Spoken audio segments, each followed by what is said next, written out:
Une selva engloutissait les sons avant qu'ils ne puissent se propager. L'air était lourd, non seulement à cause de l'humidité, mais à cause de quelque chose qui semblait presser les poumons comme une main invisible.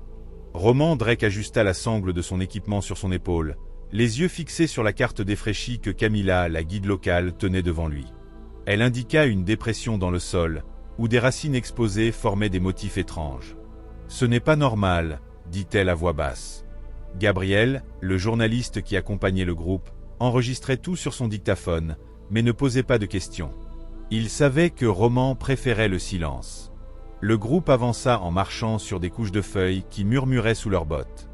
Des heures plus tard, la première pierre lisse apparut parmi la végétation sombre, usée par des marques qui ressemblaient à de l'écriture. Roman passa ses doigts sur les entailles, reconnaissant des symboles qui ne correspondaient à aucune culture connue. Camilla murmura quelque chose dans sa langue maternelle, peut-être une prière ou un avertissement. Gabriel s'approcha, le dictaphone oublié dans sa poche. « Qu'est-ce que cela signifie » demanda-t-il, mais Roman ne fit que secouer la tête. La réponse vint la nuit, lorsqu'ils allumèrent leur lampe de poche. La pierre faisait partie d'une structure plus grande, enfouie sous des siècles de terre et de temps. Sa forme fut révélée progressivement, une base carrée qui s'élargissait vers le sous-sol. Ce n'était pas une pyramide traditionnelle, mais quelque chose de plus ancien, de plus étrange. Pendant qu'il dressait le camp, Gabriel remarqua que Roman évitait de regarder directement la structure, comme s'il craignait qu'elle ne le fixe en retour. Camilla disparut pendant quelques minutes et revint avec des feuilles sèches dans les mains. « Pour les brûler », expliqua-t-elle. L'air n'y était pas bon à respirer. Roman acquiesça, mais n'alluma pas de feu. Au lieu de cela, il ouvrit son carnet et commença à dessiner les symboles, traçant des lignes qui n'avaient aucun sens. Gabriel, en observant, sentit un fourmillement dans sa nuque, comme si quelqu'un le surveillait depuis les ombres de la forêt. La descente commença à l'aube, lorsque la lumière filtrée par les arbres teignait toute Verterne. L'entrée, partiellement bloquée par des pierres tombées, nécessita des heures pour être dégagée. L'air à l'intérieur était plus froid, plus sec et résonnait d'un bourdonnement sourd qui semblait provenir des murs. Roman fut en tête, sa lampe de poche coupant des faisceaux tremblants dans l'obscurité. Camilla tenait une corde attachée à sa taille, ses pas hésitants. Gabriel fermait la marche, le dictaphone allumé, mais en silence. Les murs intérieurs étaient lisses, recouverts de symboles disposés en spirale qui semblaient tourner à mesure qu'ils avançaient. À certains endroits, le sol vibrait sous leurs pieds, bien que personne ne le commente. Des heures ou des minutes plus tard, le temps semblait déformé. Ils arrivèrent dans une chambre circulaire. Au centre, une pierre pointue émergeait du sol, recouverte d'une substance cristalline qui reflétait la lumière dans des motifs hypnotiques. Roman s'approcha, la main posée sur la surface. « Ne touchez pas !» avertit Camilla, mais il était trop tard. Le cristal émit une impulsion lumineuse, et pendant un instant, Gabriel vit des ombres se déplacer à la périphérie de sa vision, des figures humaines, peut-être, ou quelque chose qu'il avait été un jour. Roman recula, le visage pâle. « Ce n'est pas un artefact, dit-il, la voix défaillante. C'est un enregistrement. » Camilla murmura à nouveau des mots que Gabriel ne comprit pas, mais qui firent que Roman acquiesça fermement. Pendant qu'ils discutaient de la prochaine étape, le bourdonnement augmenta et l'air devint plus dense. Gabriel remarqua que sa respiration était synchronisée avec le son, comme si la structure respirait avec eux. Sur le mur opposé, une fissure révéla une deuxième chambre plus petite, où des ossements humains reposaient en cercle parfait. Il n'y avait aucun signe de violence, seulement des positions qui suggéraient que les personnes s'étaient simplement allongées et étaient mortes. Roman recueillit des fragments de poterie tandis que Gabriel documentait tout. Camilla resta silencieuse jusqu'à ce qu'elle saisisse soudainement le bras de Roman. « Ils ne sont pas morts, dit-elle. Ils attendent. » Le troisième jour apporta une pluie torrentielle, constante et assourdissante, étouffant tous les sons sauf le tambourinage sur les feuilles. À l'intérieur de la structure, cependant, l'air restait sec, comme si la forêt extérieure n'existait pas. Roman passa des heures à étudier les cristaux, les comparant aux données de sa tablette. Cette composition ne correspond à rien sur Terre, admit-il, plus pour lui-même. Gabriel, inquiet, explora un couloir latéral et trouva une salle dont les murs étaient recouverts de cartes stellaires. Les constellations étaient inconnues, mais quelque chose en lui le fit tourner la tête. Camilla disparut à nouveau, revenant avec une expression sombre. « La forêt change », avertissait-elle. Les chemins que nous connaissions ont disparu. L'après-midi, le groupe parvint à un accord tacite. Il devait emporter des échantillons à la surface, mais ce qu'il devait faire avec les connaissances acquises restait incertain. Pendant que Roman emballait les cristaux, Gabriel remarqua que les symboles sur les murs avaient changé depuis le matin, comme si la structure répondait à leur présence. Sur le chemin du retour, la carte de Roman s'est avérée inutile, la géographie de la forêt avait changé, les rivières déviées, les arbres réorganisés. La nuit tomba rapidement, et avec elle le bourdonnement revint, plus fort, provenant non seulement de la structure, mais de toute la forêt environnante. Gabriel s'endormit et rêva des figures sombres de la chambre. Maintenant avec des visages définis, c'étaient eux-mêmes, mais différents, comme des reflets dans de l'eau trouble. En se réveillant, Roman avait disparu, ne laissant derrière lui que son carnet ouvert sur une page où il avait écrit à plusieurs reprises. Nous ne sommes pas les premiers, ni les derniers. Camilla, les yeux fixés dans la direction opposée, murmura, il est retourné à la structure.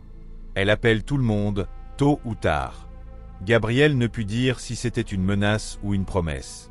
La pluie s'arrêta, et le silence qui suivit fut plus lourd que n'importe quel son. À l'intérieur de la structure, le bourdonnement s'était transformé en un murmure presque en mots. Gabriel alluma son dictaphone, captant des fragments déformés de langues inconnues. Camilla alluma une torche, la flamme tremblant vers le passage qu'il avait exploré auparavant. La salle des cartes stellaires était différente. Les murs affichaient des scènes en mouvement, des figures humanoïdes construisant la structure, façonnant la forêt autour d'elle comme de l'argile. « Ils ne sont pas de ce monde », murmura Camilla. Dans un coin, ils trouvèrent l'équipement de Roman et un deuxième carnet avec des pages déchirées. Parmi les restes, une seule phrase, « La forêt est leur mémoire ». Alors qu'ils avançaient, l'air devint plus rare. Gabriel sentit une pression croissante derrière les yeux. Camilla s'arrêta brusquement, pointant le sol des empreintes fraîches, non humaines, disparaissaient dans une fissure du mur. « Ce n'est pas de lui, dit-elle, la voix tendue. Il est déjà passé de l'autre côté. » La fissure menait à une chambre sphérique où le cristal central pulsait à intervalles réguliers, comme un cœur.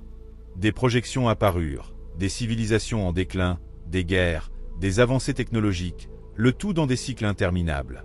Gabriel reconnut des visages dans les foules, Roman, lui-même, Camilla répétés dans des époques différentes. « Ils nous utilisent comme miroir, » murmura Camilla, « pour voir ce que nous sommes et ce que nous pourrions être. » Avant que Gabriel ne réponde, le cristal émit un éclair, et les murs se dissipèrent dans une obscurité parsemée d'étoiles inconnues.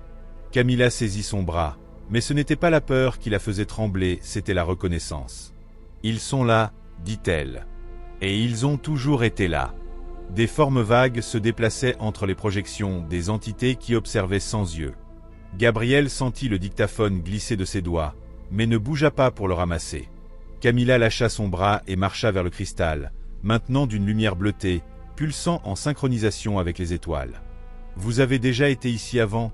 demanda Gabriel, la voix lointaine. Camilla ne répondit pas immédiatement.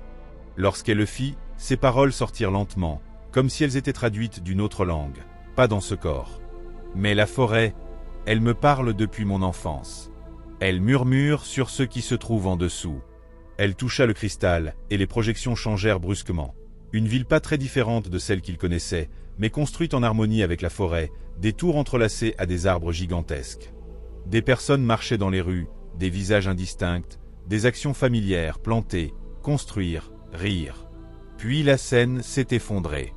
Une ombre est tombée sur la ville, et les figures ont commencé à disparaître une par une, jusqu'à ce qu'il ne reste qu'un enfant sur la place, regardant directement Gabriel et Camilla. L'enfant a pointé le cristal, et la vision s'est estompée. Gabriel recula, trébuchant sur le corps de Roman. L'homme était couché sur le côté, les yeux ouverts, mais pas mort. Il respirait lentement, comme dans un profond sommeil. Il est pris entre les cycles, expliqua Camilla, s'agenouillant à côté de lui. La structure montre des vérités que l'esprit ne supporte pas. Il a vu ce que nous sommes vraiment, un écho de quelque chose de plus grand. Elle pressa un cristal contre la poitrine de Roman.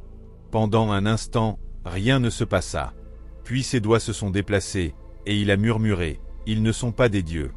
Ce sont des architectes. Et nous sommes le mortier. » Camilla acquiesça, comme si elle confirmait quelque chose qu'elle avait toujours su. Le sol trembla, et les murs de la chambre commencèrent à se déplacer, formant de nouveaux couloirs. Gabriel aida Roman à se lever, mais l'homme semblait à peine présent. Ses yeux réfléchissaient la lumière du cristal, comme s'il y avait quelque chose derrière eux.